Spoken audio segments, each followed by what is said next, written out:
This episode is made possible by our generous patrons. To learn more, visit patreon.com/ink2film. Welcome to the Ink to Film podcast, where we read the book And then see the movie. I'm James. And I'm Luke. And this week, we discuss Henry Selick's stop-motion animated film, Coraline.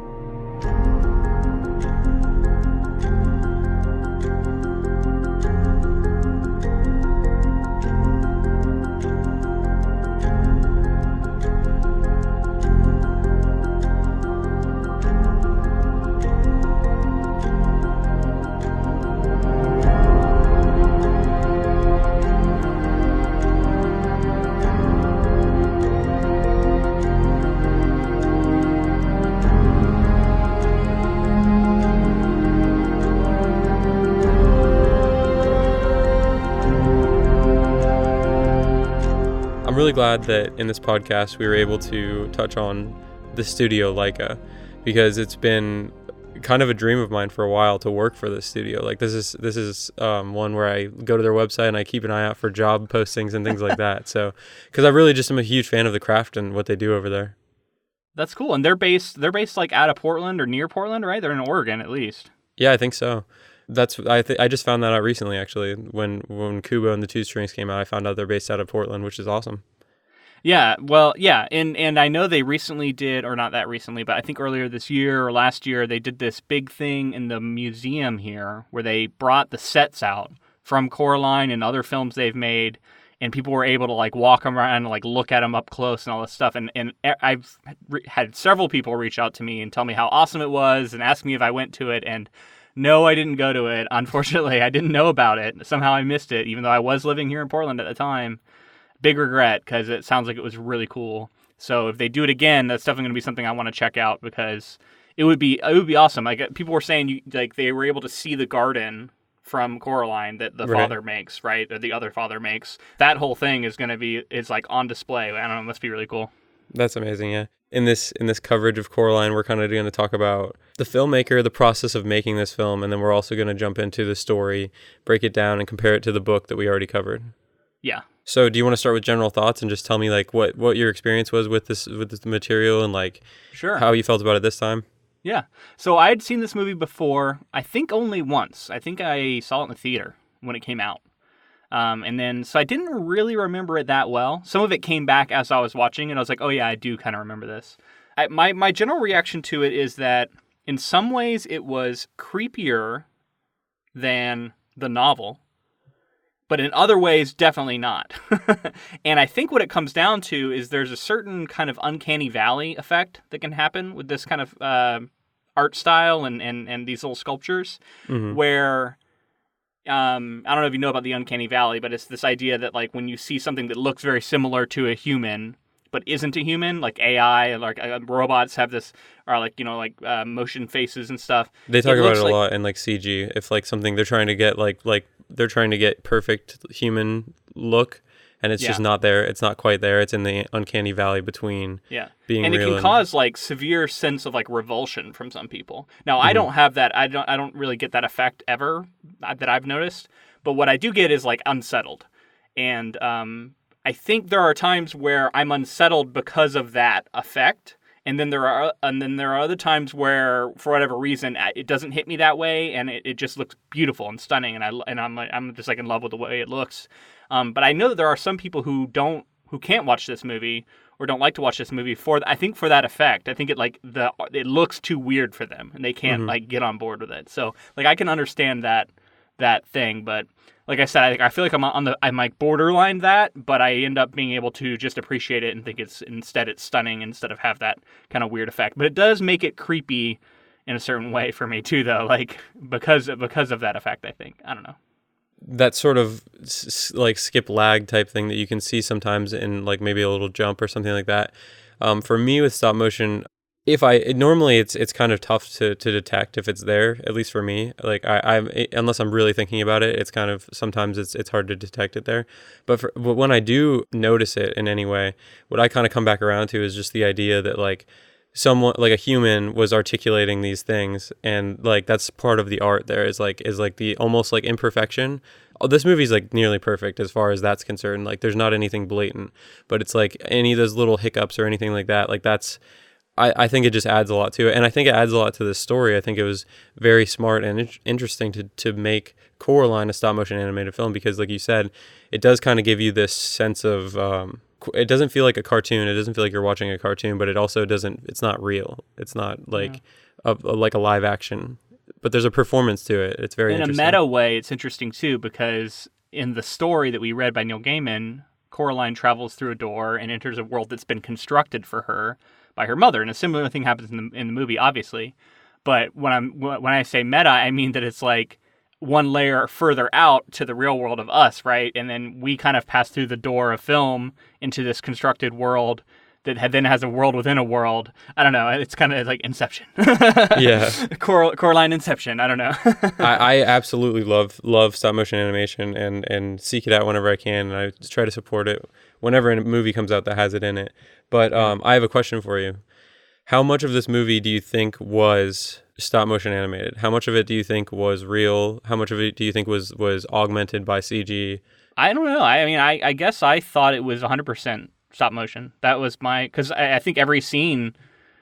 Now that's something I didn't know before. Now is that true? Is it 100%? No, that's what I was gonna say. Is that I when watching, there's very small things, and there's like certain things that they have to pull out. But as far as like composites and stuff, right? Things like there's like certain like rigging that they have to pull out that hold certain things in certain positions. Sure. But other than taking that kind of stuff out, there's like the grass that's moving, the flowers that are blooming, like all of that stuff. That's all physically real. Someone made that. Hair motion and stuff. Like there was a whole thing about Coraline's hair I saw somewhere.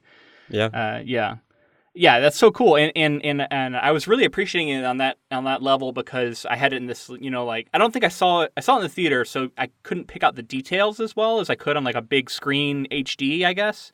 Mm-hmm. And I think I was able to dial in more on how the things on the screen were real. You know what I mean? Instead of computer generated, right? Like they were an actual physical object, and sometimes you could see the grain of them in a way that was like, oh, that's actually, a real piece of wood or whatever, you know what I mean? And in a way that I think I didn't pick up on the first time, because I didn't know. I remember when I saw this movie, I thought it was just computer generation. I didn't know, you know what I mean, anything about it. That's what's so amazing about it to me, is that I think when I first saw it, I felt the same way. I didn't know. But it's kind of weird, too, because it's like they do all this work for it. And I guess they do normally make kind of a big point in, like, publicizing that that's how it's made, but I think they've started to do it more. Like, I think when Coraline came out, I don't think there was a lot of push for that. I think it was just, it came out and to not a lot of fanfare. It came out and didn't make I think it made like $16 million opening weekend, but then went on to make plenty of money to make its money back and do well, which is interesting because it just means that it had legs and word of mouth. People were telling each other to go see it. So another thing with the difference in the story, I found that this version at times was almost a little more whimsical and a little goofier. And I think it was maybe made to just be a little bit more fun to watch. Mm-hmm. I think the novella was a little darker in general. There's less, I don't know, like, I mean, like Mr. Bobo and stuff. Like there were some like kind of fun elements in the book, but they took them to kind of an extreme when we start out with, like, I don't know, the first time we see the house, like Mr. Bobo is up on the peak of the roof, like doing calisthenics. There's definitely a sense of like whimsy that the movie really brings in. And I don't know, I could see some people who maybe are book fans not liking that, maybe feeling like the tone was different. How did that strike you? I do think that there's a little bit of making it more accessible.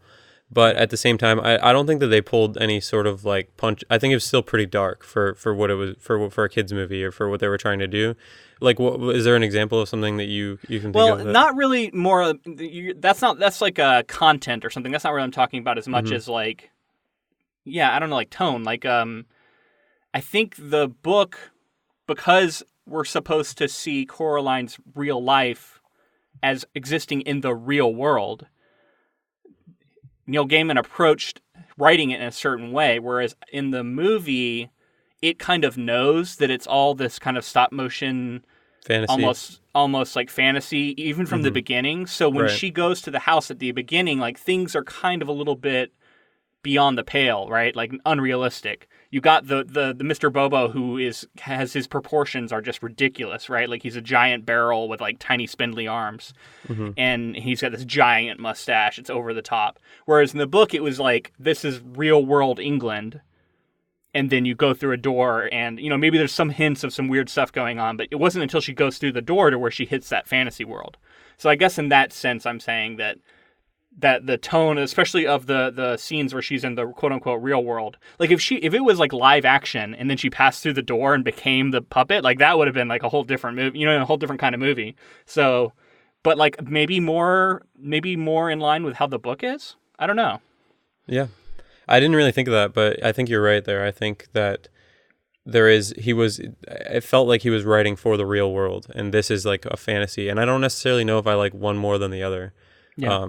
I don't know either. It's just different, I guess. Yeah. And so I can see people who maybe would be bothered by it. If you're like a really big book fan, and I can see you maybe being annoyed by it. There are some other things with some small changes or big changes potentially that were made throughout the story, but I think we should get into those more later when we get into the plot. Yeah. So let me tell you a little bit about the filmmaker. Okay. Henry Selick, he was born in New Jersey, and he became interested in animation at a young age. He eventually studied at Cal Arts to become an animator. After school, he began work as an in-betweener for Disney, which is basically like an animator protege, like somebody in training kind of on their way up. And then he eventually became a full-fledged animator under Glenn Keane on The Fox and the Hound. And then he left Disney and started doing some freelance work before eventually making his directorial debut with The Nightmare Before Christmas, which was the first full-length stop-motion animated feature from an American studio. So, that was a huge movie for me growing up, and like influenced a lot of like, I don't know, it was huge. It was a massive movie for me. So and I didn't realize that he directed it until much later. Yeah, Nightmare Before Christmas. That was a movie that I think I ended up seeing years after it initially came out. So I kind of missed it a little bit, and then yeah, like when I finally came around to it, I enjoyed it. It does have a particular style that now I associate with, Laika Studios and stuff, but at the time was so unique. Definitely cool stuff. Like, and I don't know, Tim Burton is such a eccentric director, I guess I'll call him. Wait, Tim Burton did that one? Tim Burton produced that one. Okay. Because I was going to say, we're talking about Henry Selick or whatever. Henry Selick directed the movie, though. That's because people associate it so closely with Tim Burton, but Henry Selick actually directed. I always associated with Tim Burton. I thought it was just a straight up Tim Burton film, so that's interesting. Yeah, I think it's literally called like Tim Burton's Nightmare Before Christmas sometimes or something like that. Yeah. I think it is. So, which is pretty crazy to think about because, as we can see here, Henry Selick goes on to become like this legendary stop motion animation director because he then goes on to direct James and the Giant Peach, another huge movie for me. Yeah. And not just because it has my name in it. He directed Monkey Bone, and then have you seen Life Aquatic with Steve Zissou? I have not seen it. So there's sequences of stop motion animation in that film, and he was like a consultant and helped Wes Anderson with that stuff. Wes Anderson is a huge blind spot for me. Like I haven't seen hardly any of his work, and I feel like I'm gonna really like it, and I just need to watch it. But I don't know where to begin, and there's so many of them that are supposed to be amazing, and I just need to watch them. We'll talk about it later. We'll figure it out. Okay. There's I don't know what you were looking for as your first one, but he's got a very like eccentric style and very like the symmetry. He's awesome also. After Life Aquatic, he worked on a movie called Moon Girl, and then eventually directed Coraline, which brings us back around. And now, so how does that come with Laika? Like, does he is that like his production company, or I don't does he believe just so. Work with them? So do other directors work with them? I think that he was a primary like source for them at first. I think basically they created a studio and he was the legend at stop motion animation. So they went and sought him out, got him to come work on the project. And then since then, I believe one of the main animators, I think his name is like Travis Knight. He worked underneath Henry Selick on Coraline, and now he went on to direct a couple of them. And he just directed Kubo and the Two Strings a few years ago, which was absolutely incredible. And like it might be their best movie. It might be Laika's best film, and I haven't seen that one. I absolutely love it. I recommend it to everybody, especially if you're into this stop motion animation in any way. Yeah, man. And Laika Studios, if you're listening, definitely reach out to James Bailey here to bomb Cam Ops. Is that what you're doing right now for Right now, I'm a Geographic or... digital imaging technician. So okay, so if you need one of those or Yeah. anything else, he'll make sandwiches for you. Just get him in the. I'll be a PA. Like I honestly, like I'll reach out to you also. You don't have to reach out to me. Be ready but for yeah, it though. I would love to work there. Just we'll talk about the craftsmanship that goes into it. But hey, that bring you to Portland too, which I think would be cool. yeah. This might be a good time actually to tell you about a little story about an interaction I had with Laika. So a couple years ago, Caitlin, as a gift, took me to the Orlando Film Festival. Your girlfriend, my sister. Yes, she took me to the Orlando Film Festival and surprised me because they were doing a Laika demonstration there. Like they were there to talk and do basically like have some Laika related things there to show off. And basically, it was the VP, I think, of Laika came and basically, or some sort of marketing or somebody like that came and talked to us. It was a fairly small room that we were in, so there was only like probably 30 people in there. And basically just got to ask them any questions that we wanted to, and like they had like a lot of videos set up about their process and like what their culture is like there at Laika and the way that they work with their animators and their puppeteers and the people who are working on the costumes and all that stuff. And that's really where I was like, oh my God, this is the dream here. But It was really cool. I bring it up because they brought a lot of the armatures and some of the actual puppets and like 3D printed some of the faces. Because what they do is they use a removable face technique, and it's like there's magnets on it, so they pop the face off in order to pop a new one on to get that new expression. Oh wow. As they need to. So anyway, and on Coraline they weren't 3D printing it yet. On Coraline they were actually having to like manufacture each face. Okay, gotcha. So yeah, they passed that stuff around and we got to like kind of set them up and move them around and feel what it was like. And they actually are pretty tough. They're like kind of tough to move which is what you want, so that they don't move on their own. So we got to mess with them, take some pictures with them, and ask a lot of questions. And that was a great experience. And like I just am head over heels with Laika, and like I recommend everything they do. Basically, it was such a cool experience. You gotta submit that CV.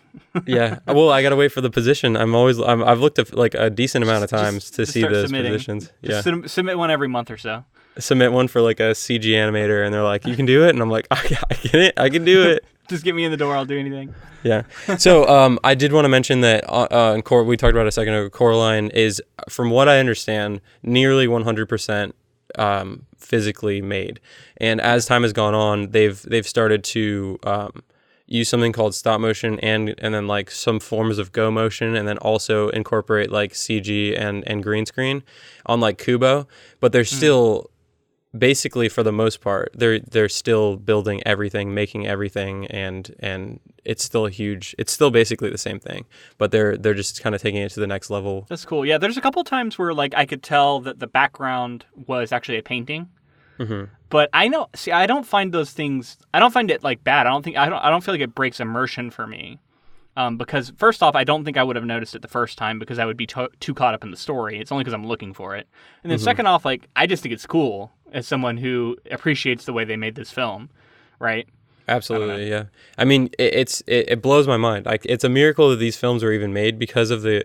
I have a ton of detail. Let's move into that. I guess we'll talk a little bit about we'll quickly talk about how it was made and how some of the things that in my research I found about the production of this film.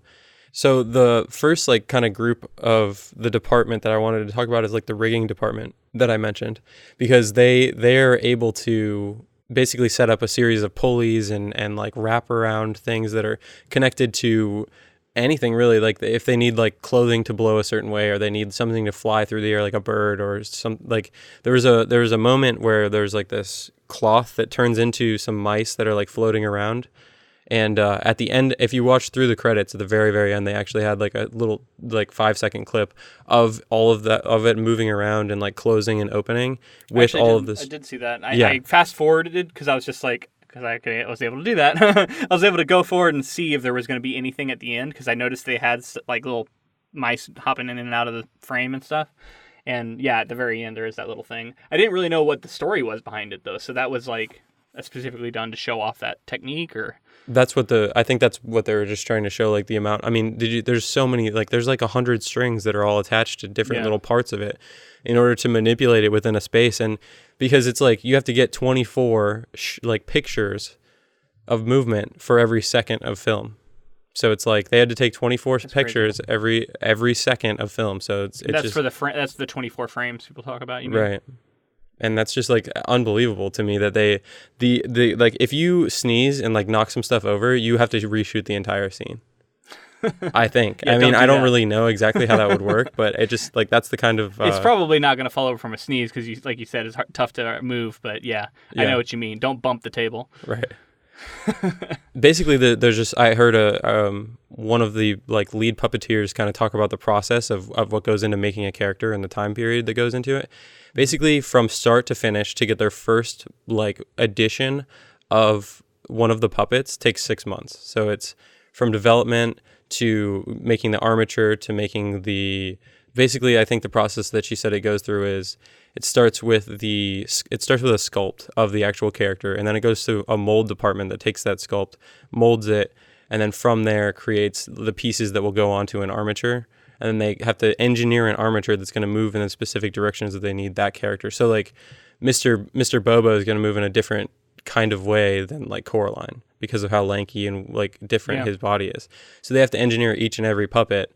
And then once they do that, it goes to the mold goes onto the armature, and then it goes to the casting department, and then they start to use the replacement faces, and they have to make thousands of those in order to make every single expression through every scene. In every way a mouth would move for every word. And it's unbelievable. The hair has to be manipulated, the paint of the characters, the costumes. It's so much. And then not to mention all the miniatures that have to be built as sets and all of the stuff that goes into that. I can't. That's like, it's so much work. Like, it's incredible that they're able to do it. Yeah. And basically I just wanted to emphasize that because it's that kind of attention to detail that really, I think, there's certain groups of people that kind of go above and beyond, but this is just like there's almost nobody doing this kind of stuff. You have to, I think the director Henry Selick I saw in an interview basically said that you're making a movie molecule by molecule is what it feels like. Jeez. And then I guess lastly I just wanted to talk about the armature is a technology that goes back to even like the King Kong stop motion days. So it's cool to see kind of that historical significance come all the way through to the stop motion that's being carried on today. Well, and it's kind of retro too, right? Like in that fun way. It's like they don't have to do it that way. They could just be another Pixar type animated film studio that has a bunch of digital arts animators come in and do that kind of stuff. But instead they chose to go this route because they appreciate there's a certain artistry to it that they wanted to preserve. And like I love that stuff. Like I think it's really cool when people champion something like that. Like that's why I like physical books, even though we're more and more moving away from it. I think there is something cool about having a physical artifact with a texture and a smell, and a way to interact with it and hold in your hands. That I just appreciate. It's not saying like I don't like reading a book on ebook or listening to audiobooks. I definitely do. But I don't know, there's just something cool about physical books. And I think that if you look at them as sort of like a piece of retro, almost like throwback but cool way to interact with a story, then maybe they do have a life going forward, even as we continually move away from paper. Yeah. Right. I mean, it makes me think of other things that are being championed, and it's like the survival of an art or of a like vinyl records. It's like seeing a film projected on actual film stock, or seeing like a Miyazaki film that's hand drawn almost all the way through, or something like that. And like it's like that to stop making things in that way is to lose that piece of the culture. So I think it's really cool to see people carry that on. And you can make a correlation to like the push to have like what is it, like real props versus like CGI in a lot of movies, like physical sets, stuff like that. I think there's something to be said for all that. It's kind of counter to the digital age, so it's interesting how those two things are going to continue to play off of one another. Because the better the digital age gets, there's a lot of times where you can't even tell the difference, and then maybe it's just a problem of like we have to get the technology good enough to where you can't tell the difference, and then what does it matter? I don't know. Yeah. Well, people will also argue like physical objects in space for actors or things like that in a film or something like that. But yeah, sure. I think we should move into the actual coverage of the Coraline if you're ready. Yeah, I think I'm ready. I think before we do that, though, I wanted to shout out a podcast that I interacted with on Instagram. They happen to be covering Coraline at the exact same time that we are. We literally put out our book episode, and they, I think, liked it, and I looked at theirs, and they were doing the same thing, and I was like, holy shit. It's the Dragon Babies podcast. I listened to their episode. It is two sisters, and they review, like, YA, fantasy, and maybe some sci-fi, but definitely, YA, and they talk about it, and they have fun little segments, and I don't know, I really enjoyed listening to their coverage.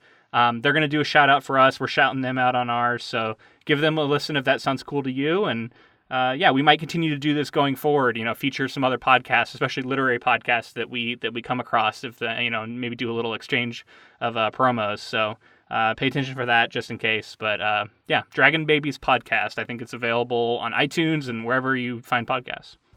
Hi there. My name is Grace. My sister Madeline and I are on a mission to reread our favorite YA fantasy classics and discuss why they're maybe even better for adults. Do you look expectantly at your cat every morning, waiting for it to finally give you your hero's quest?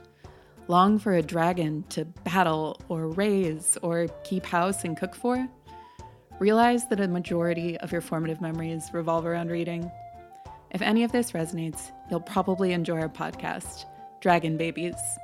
We're obsessed with pretend food, fully realized animal characters, and wise dragons having sarcastic conversations with female protagonists.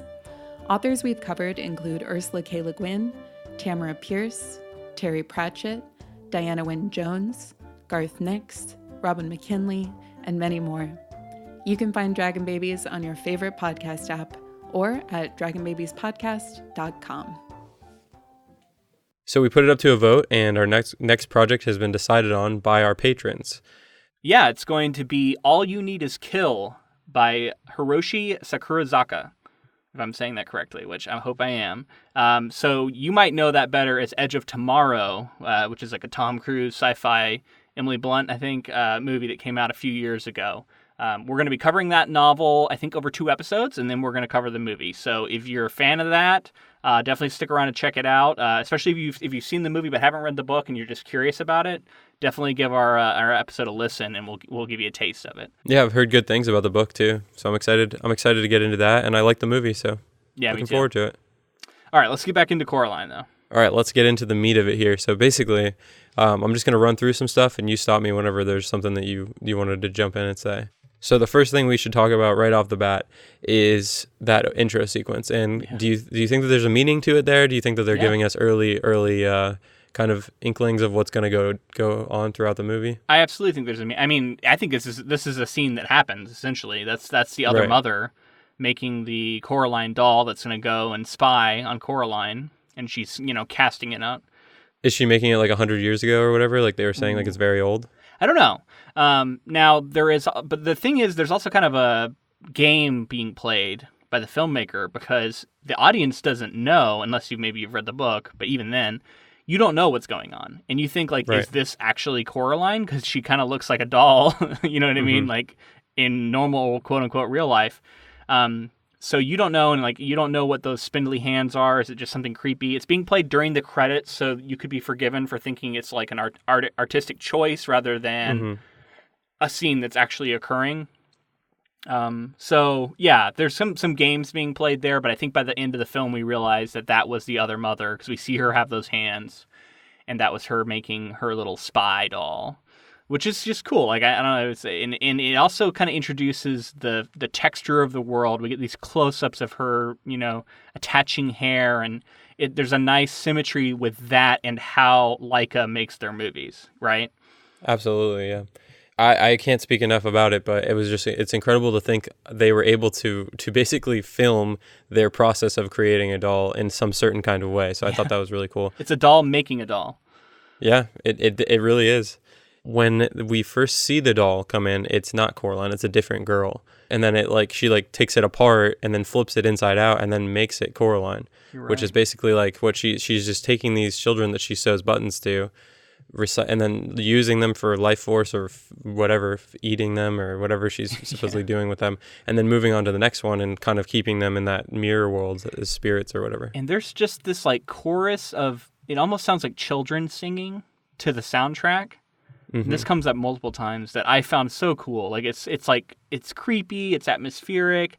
I couldn't tell if they were actually saying real words or if it was more just like nonsense words or just sounds. Like just going la la la la. Like I don't know what it was, but it's very. I love it so though. good. It's so good. I really like the soundtrack. Like I need to check that out on like Spotify or something. Hopefully it's on there. Maybe add it to my writing playlist because there was some cool tracks on here. And that's something I was thinking about, just even as the filmmaker. Think about if you put as much attention to detail into every little piece that's on the screen. Think about how much detail you're putting in, or at least how much focus you're putting into like having the perfect music to go with this. Because these movies aren't like normal movies. It doesn't take 6 months to a year to film it and then you're done. Like these are like multiple years of making a film. So it reminds me more of, I mean, like you're still doing it with a giant team, but it honestly to me it's reminiscent of the process of writing a novel. Because word choice down to every sentence, you know what I mean, can be so important. And like you're building the world and the story from the ground up, brick by brick. And there's I think there are writers who take shortcuts and they maybe just borrow and repackage things. But the truly unique and interesting writers, and I don't mean to say like, because there are plenty of genre writers who use conventions, but I think that those two things aren't mutually exclusive. I think you can still use conventions and still have like a unique voice and vision for the thing you're trying to create, and you'll see that in the little details. And I like that this movie kind of, I think, mirrors that. The amount of confidence you have to have in the story and what the shots you want are and everything, because if you have an entire scene that gets cut after it's been filmed, you've just wasted everyone's time for months. And like that's like, you have to be so confident in your script, so confident in your shot selection. You have to be storyboarded, probably already shot it in the shot examples of what you want kind of with real people probably. So it's very regimented, I feel like, probably. But let's get back into the story. The thing I want to talk about next is Coraline kind of going off on her own and doing her exploring. Which is how the book begins as well. Yeah, exploring the garden. The dowsing rod that she gets, I feel like is kind of a nod to some of those other things that she didn't necessarily have in the movie, but they mentioned in the book. Like very similar to something she would have in the book, which I don't believe she actually had a dowsing rod in the book. Right, but she had the little stone that she could see through. Like it feels like something like that, but since it was in the real world. Yeah. It's just kind of, it's like, is it doing something? Is it not? Is she just doing it as a game? Like, you know what I mean? Well, she happens to be standing on the well that she's looking for. And she's like, I'm looking for this well and I can't find it. She's standing on it. So in that sense, it's like the dowsing rod has led her to it. So I do like that. That to me is very reminiscent of the book, of the like, maybe it is like a weird magic that is actually working. Yeah, I like that stuff. That is the introduction of Wybie though, which I think is a big thing we should talk about. Wybie the character, how he changes the story, like what he brings to the table, what maybe he takes away. Like what did you think of Wybie? I actually really liked the addition of Wybie. I felt like giving Coraline somebody else to be connected to other than her parents was really interesting for her character. And it wasn't even necessarily a friend at first. It was this guy who was kind of just around and she wasn't a huge fan of just because he like talked a lot or whatever. But she also has a very interesting personality where it's like they're getting along and you can tell that they're friends, but she doesn't really want to admit it yet or something. She's just kind of like, you're annoying. Yeah. Which is interesting. It's kind of a kid-like thing to do though, you know? Yeah. Something I wanted to mention with the introductions of characters and the real world at first in general. Every introduction of characters early on with the cat and with Wybie is scary. It starts out scary. Yeah, that's true. And then we find out that it's not quite it's what it seemed at first. And I feel like that's a good juxtaposition for the other world where everything starts out nice and friendly and perfect and then becomes less so. That's a great point. So it's kind of this commentary on the real world. Yeah, no, I really like that. Like, yeah, things might seem scary, but underneath, you know, if you subscribe to a certain philosophy, the idea being that people are mostly good and that there is mostly positive things underneath. You know what I mean? I like that a lot, actually. I think I didn't think about that, but I think you're right on. Because like Wybie's got that crazy mask on, and he's like on his bike, and he's all scary, and then he pops it off, and he's like a goofy little guy, and the cat as well. The cat is like hissing in from the bushes, and she's kind of scared of it, and then it's just a little cat. So my devil's advocate. Now I kind of agree with you. I guess I'm kind of mixed on Wybie. He does undercut a little bit of Coraline's triumph at the end, which we haven't gotten to yet. But I mean, full spoilers for the movie. But yeah, at the end of the film, he comes in and sort of saves the day. Now he fucks up a little bit, and she has to kind of save him too. But it felt a little bit like, you know, you have to have a guy come in and save the day, and you know, I can't not call him on it a little bit. I think people have rightfully gotten frustrated because if you fell in love with Coraline and you love it because she's a little girl who takes on this scary thing and beats it all through her own wit and her own bravery, to introduce a boy character that then comes in and saves the day at the very end and is almost like, there's not a romance there, but it's kind of hinted at that he's almost like a romantic interest. And I don't know, I can see a lot of people who that rub the wrong way too. Well, especially book fans. So I want to like give those people voice a little bit here. You know what I mean? Like I'm kind of with you. I think mostly he was a good addition because I think it gives Coraline a vehicle to talk about things with and another person to interact with. But ultimately I can also see the other side of it, right? Yeah, I can see that. I definitely... It could also be like, I think he also might have been a character who was meant to draw young boys to this movie that otherwise might not have wanted to see it, right? But if they saw in the trailer, they see this guy running around with a cool motorcycle and the outfit, and he seems interesting, maybe I will go check out this movie. Whereas otherwise, it's like, oh, this is just a movie about a girl. I don't want to see it. So, which is unfortunate, but there are a lot of kids who would think that way. So maybe it was kind of a marketing decision, which is kind of icky to think about. I don't know. Yeah, I don't know. I definitely could see somebody related to marketing thinking something like that. But at the same time, like, I felt like he was needing to be saved more than he was saving in this movie. But I definitely understand the idea that like it kind of pulls away from Coraline. It is more... if he wasn't there, it is more, you know what I mean? It's more about her. So I can definitely understand people feeling like it takes away from her a little bit. That's one of the biggest changes that they make. There's one other that I definitely will talk about in a minute here, but that's one I wanted to give voice to because it is a pretty massive change. And a lot of people are going to feel different ways about it, I think. The ordinary name draws ordinary expectations line that they talked about, where Wybie's talking to Coraline about how her name is abnormal, I guess, and he's also got an abnormal name, and the idea that not because of that, but just addressing the fact that these crazy things happen to them and they also don't have normal names. Like, what did you get from that? Did you? I don't know. I just like it. I kind of like the idea. I don't know. Like Luke isn't a very exciting name, but I like the idea.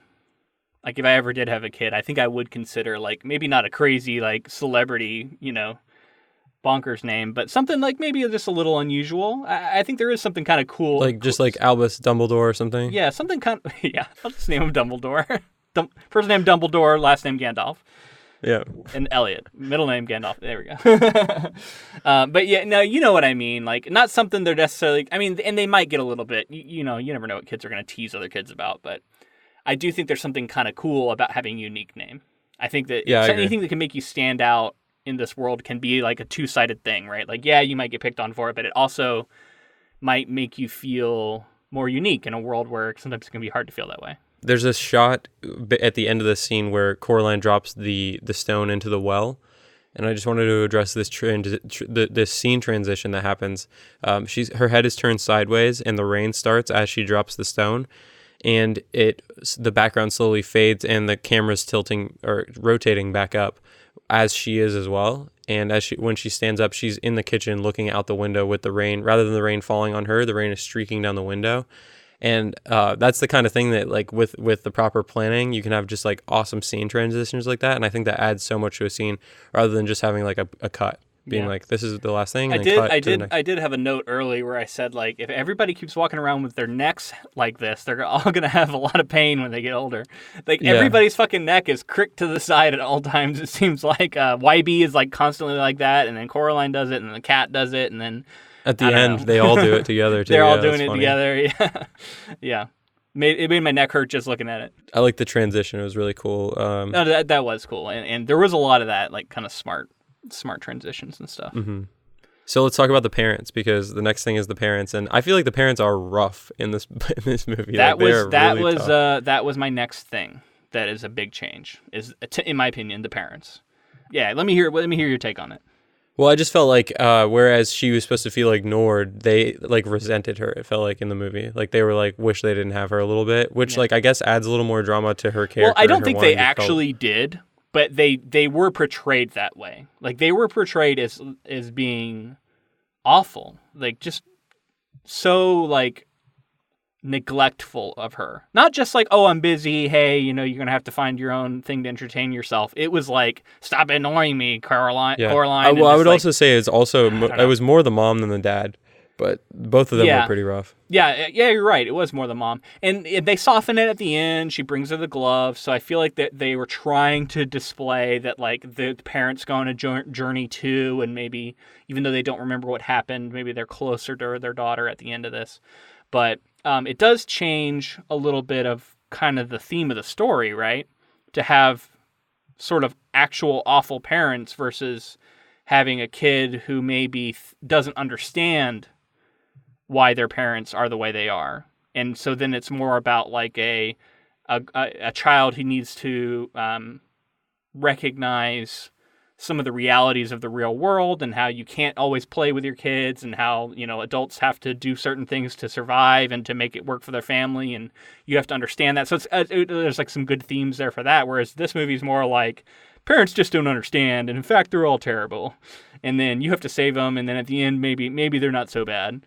I don't. It kind of changes the theme of it in a way, and like I don't know that it's terrible, but I can see some people who maybe don't like that. I don't know if I think it's as bad. Like I think an argument could be made that it still kind of serves the same purpose, just in a more extreme way. Yeah. So I think it still kind of hits on the same stuff, but just a little more hard hitting stuff. Like they're kind of just like you said, it's less subtle, right? Yeah. Right, and it felt like at some points when Coraline was over there. In the other world, like even when they were like sew the buttons on your eyes, like she may have been really tempted, even more tempted to sew the buttons on her eyes in the movie because her parents are so awful. Well, it's funny because I had kind of a different take, but I see what you're saying because I thought that she was she was 100% about this other world for a good part of this movie.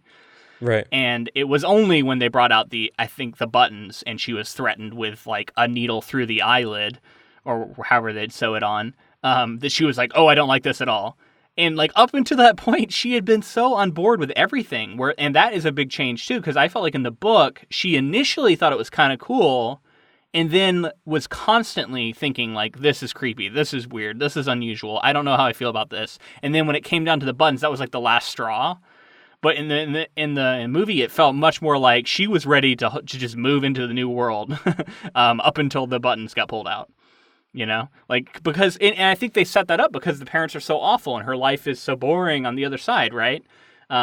Whereas, like again, I think Gaiman's novella might be the more subtle version of this story, a little more nuanced, but maybe you simplify it, for the audience and for the effect you're going for as a film studio. So I don't want to give them too much shit for it, but I just think that they're. Mainly, I want to say, if you enjoyed this movie, you should check out the book. Yeah. Well, I mean, I don't think anybody's denying that the movie is incredible. So right, yeah, no, and it is. Yeah. It's just different in some ways, and I just want to we want to highlight those differences, right? Right. Got to talk about this. The tunnel shot of her crawling through the tunnel is just accordions like being pulled out. It's so cool. I love that. Effect. It's so cool. It's almost like a dolly zoom effect without doing anything with the camera. It's like this like sort of like tunnels being pulled out. When you could tell they just had a camera, in this like paper tunnel, and then they just pulled it out, and then they had lights swirling around it and stuff, right? To make they may have also done some zoom out in the camera at the same time to kind of give it more of that effect. Yeah. But it looks so good, and the luminescent like light in it, like you were Yeah. saying, is just like It's that's cool. super iconic for a Coraline. And the buttons, are the things that really stand out to me for being very Coraline. Sure. Which I should also point out, they moved to Oregon in the movie. Oh, I didn't realize that. Yeah, they say it at one point. I think it's like the friends in the picture say something about like Coraline from Oregon or something. And Okay. yeah, I think they're supposed to have moved to Oregon, which I just think's fun because the studio is based out of Oregon. And then at the end of the film, you can see some really high waterfalls coming down from these mountains, and they look so much like the Multnomah Falls or Yeah. the Columbia River Gorge Falls that you see. I don't know. I just think it's cool. Someone who lives in this area. It's like a little awesome, Easter man. egg for people who also live in the area, I think. Yeah. So she does meet Bobinski. And, Yeah, Bobinski, not Bobo, which they did to make him seem maybe kind of Polish or something. I'm not sure, or European or something. Yeah, I'm not sure what he's supposed to. Actually, I think I do know what he's supposed to be because of a Reddit comment, which I want to bring up right now while we talk about him. This is by user UTAC242. It was posted like 8 days ago, so I just thought it was really Hot off the presses, hot off the Reddit presses. So it's it's a movie detail. It's on r/movie details, and it's in Coraline 2009. The character of Mr. Bobinski has on him the medal of the Chernobyl liquidators, offered to the civil and military personnel who were called upon to deal with consequences of the 1986 Chernobyl nuclear disaster. So he's a mutant. So that medal that he has on him is like kind of. So he's Russian. Sounds like potentially. I think so. I think that's what I got, and I think that's why he's blue. Okay. Like he's been like irradiated or something happened like that, and that's kind of like his whole thing. But Yeah. So yeah, they meet those characters. We talked about it in the book episode. It's very similar. Is there any differences in the meeting of the women and Well, and the I thought neighbors? I thought the women were both kind of more over the top. They weren't as likable in the movie, in my opinion. Spink and forcible, I'm saying. Their stuffing of their dogs is something that I know that some people do, but I just find incredibly creepy. It was kind of funny, I guess, but it was also like, as a dog lover, it just kind of creeps me out too. It was funny when they were like, she was like suiting one up because he was looking a little ill, so she started like, I don't know, but it makes them kind of creepy too, though. Like, I don't know, they're weird characters in the movie. Yeah. Bit. How about the? She was like, "What should I do to them?" And they were like, "Don't wear green in the dressing room." We got one of the three got things one of was them. the same as it was in the book, Yeah. which was cool. We also did you notice their posters were like Julius C. Her and King Lear with King like Lear, two E's. like spelled like leering. Yeah. So like, were they like go-go dancers or maybe even strippers or like what were like? Well, I don't mean, know. we kind of see like one of their shows later on, so Yeah. which is also what's bonkers. the name of that? There's another type of like show like that. Burlesque. Maybe they were Burlesque, burlesque yeah. dancers. They don't ever pointed out specifically, but that's a change, right? Because in the book they were like, it seemed to me like they were Shakespearean actors almost, right? Yeah, I think so. Yeah. Maybe not. I don't know. But yeah, it's interesting for sure.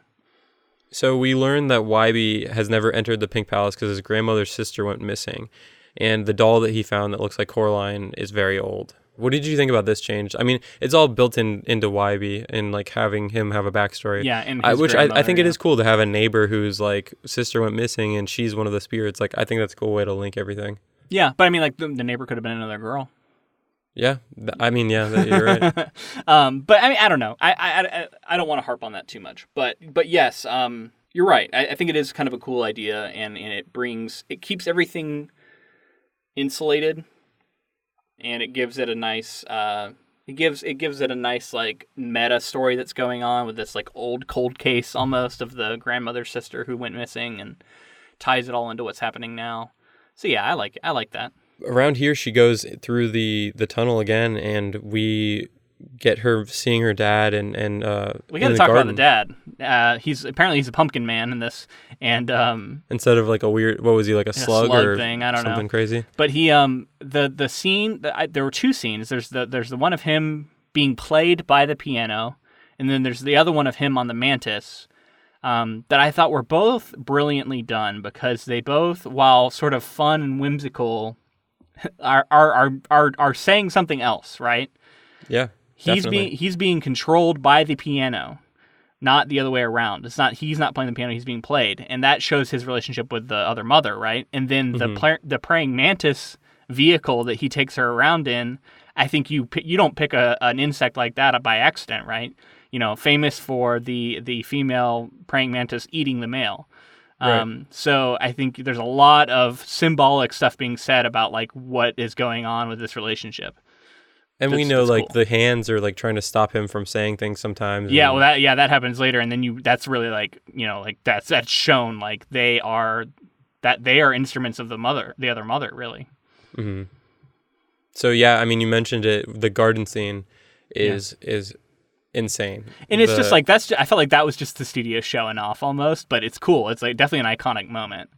It's incredible. Like that probably represents like 6 months, if not more, of just like blood, sweat, and tears to just make that scene. Has to, yeah. Insane. Now they did change how whenever she goes to sleep in this world until later, she wakes up back in her own world. She doesn't go back through the tunnel. I mean, I guess in a magical sense, like anything is fair game. But part of me was like, that doesn't make sense. That's not how this works, because like in the book, she always had to go back through the tunnel. So, I don't know. What did you think of that? I think it made for I think that it is definitely a change, but I think it made for some interesting drama when she didn't just teleport back. Yeah. When, you know what I mean? When she wakes up that time and she's like, if I just go to sleep now, I can... that was a cool moment. Yeah, you're right. So I think that it paid off, but I do think it's an interesting change. I think they literally changed it just to have that moment. Okay, so she goes and sees the mice show at this point, and that was another, like, I just can't believe that is also somebody making those little mice are each individually jumping, and like it was like a big musical number, which we got the same thing with the circus too, right? Mm-hmm. Which, like, it's interesting because this movie isn't a musical, but it has that sort of Disney feel where like every now and then kind of a musical number breaks out. Mm-hmm. It's fun. I like it. Yeah. It was cool. The cotton candy cannons and like all that stuff. Like it's just interesting. And like the weird like rooster or whatever that was eating corn off the cob and then like pooping out popped corn. Yeah, I forgot about that. Yeah, I want one of those now. So bizarre. So speaking of the circus one too, at one point, I think it's Forcible says something about if you go swimming with bow-legged women, when she's talking about I can't remember why, but I wrote it down. So and I don't know, like that must be a famous song. I don't even know. I've never heard that before. Is that like a thing that people say? Well, that's a Jaws thing. That's something that Quint says. Oh, gotcha. I gotcha. So I was like, oh shit, because we just covered Jaws a little bit ago. Right, so it made me just think of that. I'm sure it's an existing thing people say, which it probably has a meaning that's like a little bit racy or something. I don't know. Yeah, I'm sure it's But it was just funny because it made me think of Jaws, which we had just covered. Anyway, move on. So other Wybie is interesting in this too because he like can't talk. So like him and the father and the stuff like they're pretty tragic figures because they don't get saved. They have a personality. They seem to have like wants and desires, but then they are just sort of destroyed in the process of destroying this world. It's pretty dark and I don't know, like it's I don't know. I mean, I guess that's true in the book too, though. There is no other Wybie because Wybie doesn't exist, but it's true for the other father.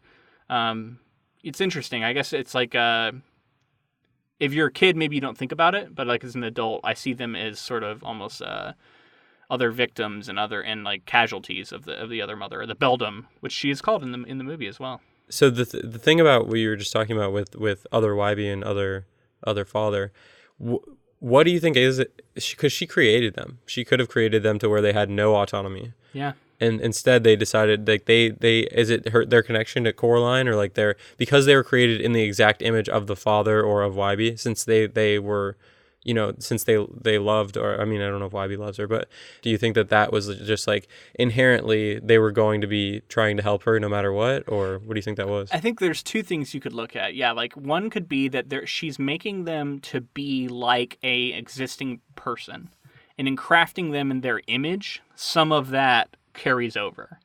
So some of the original Wybie, some of the original father is in that character that she's made or that thing. And so that maybe can explain it. And then also I think we talked about the philosophy of everybody's inherently good. You could also see that, like, maybe the beldam is one of the few, like, true evil creatures or people in this world. But even the things she creates end up coming out good. You know what I mean? Yeah. So, like, that would just further be in line with that philosophy, which maybe this movie has. I don't know. Yeah, I like the idea that anything has the capacity for good, even if it's done evil things before or something as well. Right. Something crazy we got to mention here is I did not remember this wild burlesque show that Spink and Enforceable put on. Yeah. And it's bonkers for a kids movie. Yeah. Or younger. It's definitely a little more risque than I was expecting it to be. That's for sure. Yeah. It was, I mean, I guess it was like objectively funny, but it was a pretty weird scene. And like they're intertwined, we'll get to it in a second, but when they're intertwined as like the taffy, yeah, that's pretty wild too. Well, but like it wasn't as dark as the book. The book was darker for that part. Yeah. They were like this weird, like almost like they'd been like cocooned together and were like one creature that was like in a chrysalis, and they took that and they made it into a candy wrapper, and they kind of lightened it a little bit. It was still like there, but it wasn't quite as dark, because that was, I felt, a very dark passage from the book, or just at least a very creepy one. Similar thing with the father, and they kind of took his scene about when he's blind in the book and chasing after her. They took that and they did it with the beldam instead. So that scene is still there. And I kind of think that's a smart addition, because, like, honestly, the beldam is the main creepy thing in this story, so give it to her. I can see why they did the change. But in general, yeah, like that made it to where the father scene, I don't know. I mean, it was pretty creepy still, because he was like saying how he didn't want to hurt her, but like the machine was making him through, because the mother was making him. Yeah. So that was pretty cool too, though. Yeah. Out in the garden. Let's get caught up to that real quick. It's only a couple of scenes. The other mother says that if you want to stay here, you have to sew these buttons. You have to sew these buttons on your eye. And this is when Coraline kind of snaps out of it some. She like runs away and runs to her bedroom and tries to sleep it off. And when she wakes up, she's still caught there. And she tries to go to the door to get to leave, and it's locked. And that's when the other mother like transforms into her like more like spider-like form. Yeah, they really leaned into the spider thing for the movie, especially. I mean, there was hints at it in the book too. But it's like she's a straight up spider. Yeah, there's some cool. It makes for some cool like the spider web thing at the end. Yeah, and she becomes more and more spider like as it goes on. And then she's thrown into the mirror, and she speaks with these old spirits, and basically just says that she's gonna try to help them. And doesn't Wybie drag her out of the mirror? Like other Wybie drag her out of the mirror, I think, and then like. He's had his smile put on his face. Very dark. Very dark. That's very like Joker or something. Like, let's put a smile on that face of yours, like. Yeah. He's like, she cuts it out, which is cool. She's able to like cut the string to let him loose. Yeah. I can see this movie being kind of dark for some kids too, though. Some of that stuff's like body horror, right? Like the idea of having your face sewn and stuff. Like, I mean, even like the beginning where it's cutting open a doll and pulling the stuffing out and stuffing it and stitching it and all that is like very like. I feel like that's kind of some intense stuff for a kid to see, even though it's like it's suggesting things, but it's just a doll. Yeah, I like it. I don't know. I'm someone who grew up on like rated R movies. I was not sort of sheltered from that stuff as a kid. I'm not saying that that's the way it necessarily should be. I just think like kids are more resilient than we give them credit for, and like as someone who loved scary stories when I was young, you know what I mean? Like I sought this stuff out, so it's like, I don't know. I think it's okay. I think it's okay for a kid. I don't know at what age, but I'll leave that up to you, parent. Now I feel it's okay, so that's what you've been waiting to hear. I want you to know that when you raise your kids, it's okay. I say it's okay. So But yeah, the Nightmare Before Christmas was big for me, and like just weird, dark stuff that I don't know that like my parents necessarily knew exactly what I was watching sometimes. And you know, like you said, I wasn't like necessarily allowed to watch rated R movies very early on, but I saw them anyway. So yeah. Yeah, she makes a deal with Beldam after she walks out into the forest, and basically everything ends, and she loops back around to the house. Yeah, that was a cool scene, and I felt like that was a scene that was like when the whoever decided to make this movie, like they must have been thinking of that scene, right? Because it was made for this sort of thing, to have an art that can like start peeling away and coming apart, and then you could just be left with this white space. I don't know. It just really lent itself to this animation style. It was a cool scene. I think so too. It was awesome. And I liked seeing the trees were like becoming less tree-like and more like an idea of tree. I love seeing that like on screen. Which is really something cool after reading the book. Yeah. After that walk around and she comes back to the house, the cat convinces her to play a game to win back the spirits and her parents. And everything starts crumbling around the house. So the only thing that's left is the house at this point. Yeah. And even inside the house, things are crumbling apart. Yeah. I like the way the walls were like peeling up, like paint. Oh yeah. Really cool. Actually, I think she went to go get the spirits first, right? Because she had to be at the other places. She had to go to the every time she got a spirit, it made that area kind of fall apart. Right. Yeah. So yeah, that's kind of what it was. She did all of that. Yeah. I feel like we talked about the getting of the spirits already. Oh yeah. We've been jumping around a little bit. Yeah. I'm not too worried about it. The third one though we haven't talked about, the third stone, which was it's Bobinski, right? Bobinski was the last one. The ball. Yeah. That was pretty cool when Bobinski. It was just the rats inside the suit. Yeah, he turns into the rat, which is something from the book. He's like a rat-filled suit. Yeah, that was cool. Yeah. And like the way that she like lost the ball, like after she threw her little stone at it, and like the mouse dodged it, and the ball went out, and then the cat ended up with it right out of the book, bites the head off the mouse. Yeah, great stuff. Yeah, the cat was cool, by the way. The cat. I liked his sort of attitude. It was fun, just like in the book. You know, he's like sarcastic and kind of dry, but made for some good banter. So the house is all falling apart, and she's in there. And she's the only thing she hasn't done is found her parents. So she has to end. She ends up tricking the Beldam just like she did in the book, where she says, "What's through the door? I think my parents are through the door." She opens the door and then grabs the snow globe that she finds out that her parents are in, and throws the cat. Projectile cat attack. Yeah. Yep. It worked out better in the movie than it did in the book for the cat, because the cat didn't get hurt. Okay. I also want to say that, and I don't know if this is true, but just for me personally, this scene reminded me so much of. Do you know what I'm going to say? No, I don't know what you're going to say. Ripley versus the Xenomorph Queen at the end of Aliens.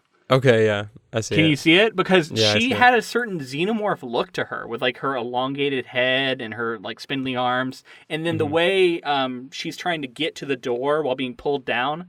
Literally, I'm talking about the false ending where at the end where she's fighting the mother, like the mother queen, whatever alien is trying to pull her out the airlock, and she has to like struggle her way up out of it and close the door. It reminded me so much of that, and I don't know if there was any sort of homage or just like an accidental, like the scenes happened to be kind of similar, but I thought it was very reminiscent. Cool. Yeah, I totally see that. I bet you it was. I bet you it was kind of like an homage or like a reference to it, because it's like. It just like if I make a movie, I'm gonna put some alien references in it. So I don't blame them. If she had another little mouth pop out and snap in the air, then we would have known for sure. Yeah. So she makes it out with the help of the spirits, and she has her parents back, and she goes to sleep that night really happy because her mom got her the mittens and everything, and she has a dream, and the spirits tell her that it's not quite over yet, and then. She goes out to the woods with the key and doesn't really have as much of a plan this time, as much as she's just trying to get rid of the key. And when she goes to drop it in, the hand attacks her, and Wybie shows up, kind of saves the day a little bit, but in so doing, he almost gets killed, and then he almost falls down the well. But he does save the day, because without him, the hand would have just got her. Yeah. It seemed like they like crush it with a rock too, which was kind of cool. Yeah. They crushed it with a rock, tied it up in a bag. The hand, the rock were tied up in a bag with the key on top of it, dropped into the well. which should be the end of the Beldam. It's a little different than the book. She has like a tea party in the book that she then uses to like fool the hand into jumping out, and she leaves the key at the center of this thing, and it lands on it, and it falls into the well. So like I was saying earlier, it is a change to have her need help and need rescuing at the very end. Whereas in the book, she comes up with a plan, executes the plan works. Right. You know? So it's another moment of Coraline like kind of doing some cool shit. So yeah, just want to point that out. It is a change, and how that sits with you will just be up to you, you know? Yeah. So, I mean, the very end, just to touch on it, is they're back at home, and Wybie brings his grandma over, and Coraline wants to talk to her about everything that happened, basically to tell her that she freed her sister. Yeah, and they're having a little garden party at the end, and I like it because it's like they're bringing color to the world that otherwise, up until now, the real world has not had as much color, has not been very inviting.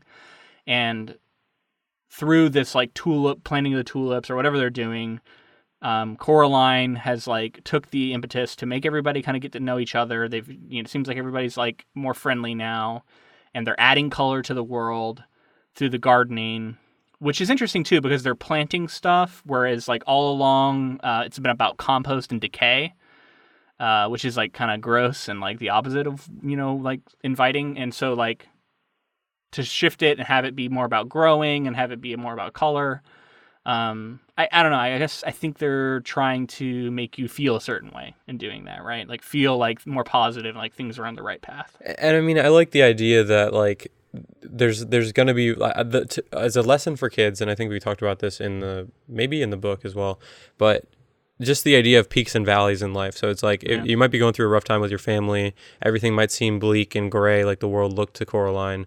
But there's a good chance that everything's going to eventually kind of have an uptick and an upturn, and like you can spread color in the world and make friends. And I think that's the key. You can bring it. Like you can make color, you can bring color to the world, and you can, if everything seems bleak, like you can take an active role in changing that. It doesn't have to be something that you are just passively affected by. So yeah, I think there is like a nice, that I will give the movie props for that, because that is a nice theme. And I definitely think the movie's saying that. So where maybe certain themes are less emphasized in the movie, that one is present. So I mean, that's the end of the actual plot there. Is there anything else you wanted to mention? So I want to talk to you about, I want to do a quick rundown of like characters from book versus movie, like which ones did we like better. But I think we should save that to the very end. Okay, that sounds good. So yeah, we'd like to thank one of our patrons, Remy N. He is one of the people who voted for Coraline.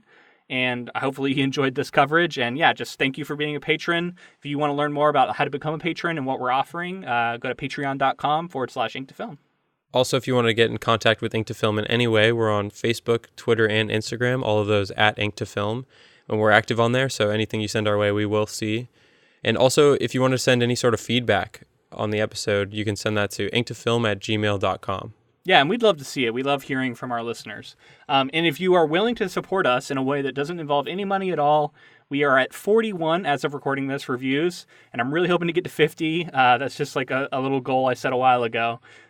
So yeah, if you can leave us a rating and a review on iTunes, we would greatly appreciate it. We'd like to thank Ross Bugden for the use of our intro and outro music. All right, man. So let's go through them. Let's start with like minor characters and then work our way up towards major. Let's look at the. How about Spink and Forcible? Did you like movie version or book version better? I'm gonna have to say movie, but I do enjoy the book version. I like movie just because they kind of lean into like being. I wish that they weren't burlesque dancers. I wish they were more straight dramatic actors. Yeah. But I liked the dog related. They lean more into like the dog's potentially theory of being dead, and also there was definitely some humor with like the way they kind of were like teasing each other about their eyesight and all that stuff. But cool. I think ultimately, for the reason of the change, the subtle change in the characters, I think I like book version better. Yep. All right. What about Mr. Bobo / Bobinski? Oh, it's tough. I don't know. I think I'm gonna have to say movie again.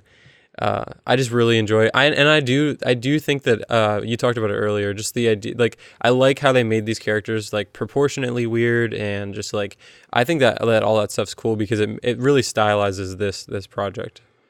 Well, I am going to once again say the book because I found him to be a little bit too much at times. And he was the one thing that, like, even more so than the other two, was like, this is not the real world. This is a cartoon character with the way he would move through space and hop and down, like jump from like the roof to the ground, and the way his, like, the shape of him. I don't know. Like, just for me personally, I think I like the book version better. Cool. All right, next up, let's talk about the parents. You know, what did you feel about the parents in this versus the book? I mean, for me, book parents, because it's just, I think they went a little rough on Coraline in the movie, and it's kind of like unsettling, not unsettling, but off-putting. Yeah. It kind of just put me off to the parents, and they seem like they actually care about her in the book, and in the movie it's less so. Agreed. What about the Beldam herself? What did you think of the Beldam? Wow. Beldam. I mean, I'm good in both versions, right? Yeah, good in both versions for good. sure. I'm going movie again because I think that depiction of her is just so spot on, and like having her look like the mom with the button eyes and seeing that, and then the transition slowly into more of a spider-like creature. I think a movie. I'm with you, man. I think I got to go movie on this one. I think she was awesome. She's one of the coolest things about this. The way she actually transforms. There's a scene where she actually elongates in front of her eyes and turns scary. Ooh, such a cool scene. Like, so like, good. Love it. And yeah, I think she was perfect. She was scary. She dominated the screen. I also love that she's kind of incognito because you don't know that it's all the mother. That's true in the book too. And then all of a sudden you're like, oh, you realize that it's all about the mother, right? Yeah, cool. And I definitely got to give props to the movie version. Before we get to Coraline, let's do the cat real quick. We're not going to do Wybie because he's not in the book. What do you think about cat in book versus movie? I think cat is a wash for me. I think it's both. I don't think that I like one more than the other really. Yeah, I don't know. I can't really go in either way on it. You know, I think I'm with you. You know what? Just so we don't go the same way, I'm going to say book. I think he had maybe some more lines. It seemed like in the book, and I think his relationship with her, for whatever reason, I found to be slightly more interesting in the book. I don't know. It's just kind of a gut reaction. All right. Okay. Now we're on to the main event, though. Last one. Coraline herself. Coraline in the book versus Coraline in the movie. What did you think? Okay, so as much as I love Coraline in the movie, I'm going book because I just think Wybie took a little bit away from her to make her a little less, what's the word? Like, a little less her own person, like a little less her own hero, her own self-driven, right. Yeah. I think I'm with you. I also think the book version of Coraline feels more like a real person, and you know that's the difference in art form and you know between book and movie. I get that, but yeah, like I like Coraline in the movie. I do. Don't get me wrong. I mean, I want to shout out the fact that like they gave her like great mannerisms and like she was believable as like a living. To me, like I see what you're saying. Like you're saying, like you like in the book, she's real world. Like in the book, she's like a real girl, right. Which is funny because obviously she's not. But I felt that way, right? And that's the intimacy of reading a book, right? Mm-hmm. But I just loved the way that they pulled off Coraline, and she's a great main character. I love her. So yeah, overall, love the movie, love the book. I think both are good in different ways. You know, I'm not going to argue with somebody who has strong feelings about one versus the other, but for me, I liked both for different reasons. All right, and that's going to be it. Like we announced earlier, we are going to be doing Edge of Tomorrow. Well, All You Need Is Kill is the name of the book, and we're going to be starting with that next week, so we hope you join us for that. If that's not your thing, we have covered some other children's fantasies, like Howl's Moving Castle, Where the Wild Things Are, probably another one I'm forgetting. Wrinkle in Time. Although it's like sci fantasy, whatever. Yeah, so you could check those out if that's not your thing, but definitely make sure to subscribe, and that way you can keep up with all our new projects. Definitely. I mean, we're gonna do more YA in the future. We're gonna hit everything. So, all right. Thank you so much for listening. Until next time, I'm Luke, and I'm James. Bye.